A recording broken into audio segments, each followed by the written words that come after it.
Hi friends, welcome to our channel JSW TV. Samantha Naga Chaitanya ప్రేమించి పెద్దల అంగీకారంతో ప్రేమ వివాహం చేసుకున్నారు. కానీ ఆ పెళ్లి 4 ఏళ్లకే పెటాకులయ్యింది.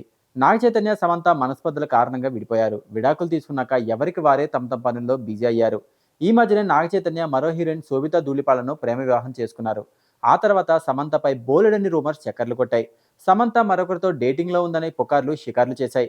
ఇక చైతన్యతో విడిపోయాక పాత గుర్తులైన వెడ్డింగ్ గౌన్ కలర్ ని మార్చేసి రీమోడలింగ్ చేయించినట్లుగా చేతితో ఎంగేజ్మెంట్ రింగ్ ను కూడా మార్చేసిందట. చేతితో విడిపోయాక చేతి గుర్తులను తీసేసిన సమంత తాజాగా తన ఎంగేజ్మెంట్ రింగ్ ని పెండెంట్ గా మార్చేసి బంగారు చైన్ లో ఆ లాకెట్ ని డిజైన్ చేయించి అప్పుడప్పుడు తన మెడలో ధరిస్తూ ఉందట.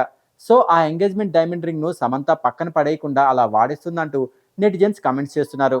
సమంత నాగ చైతన్య ప్రేమించి పెద్దల అంగీకారంతో ప్రేమ వివాహం చేసుకున్నారు. కానీ ఆ పెళ్లి 4 ఏళ్లకే పెటాకులయ్యింది. నాగ చైతన్య సమంత మనస్పర్ధల కారణంగా విడిపోయారు. విడాకులు తీసుకున్నాక ఎవరికి వారే తమ తమ పనుల్లో బిజీ అయ్యారు. ఈ మధ్యనే నాగ చైతన్య మరో హీరోయిన్ శోభితా ధూళిపాలను ప్రేమ వివాహం చేసుకున్నారు.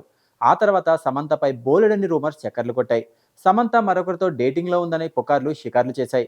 ఇక చైతన్యతో విడిపోయాక పాత గుర్తులైన వెడ్డింగ్ గౌన్ కలర్ ని మార్చేసి రీమోడలింగ్ చేయించినట్లుగా చేతితో ఎంగేజ్మెంట్ రింగ్ ను కూడా మార్చేసిందట. చేతితో విడిపోయాక చేతి గుర్తులను తీసేసిన సమంత తాజాగా తన ఎంగేజ్మెంట్ రింగ్ ని పెండెంట్ గా మార్చేసి బంగారు చైన్ లో ఆ లాకెట్ ని డిజైన్ చేయించి అప్పుడప్పుడు తన మెడలో ధరిస్తూ ఉందట.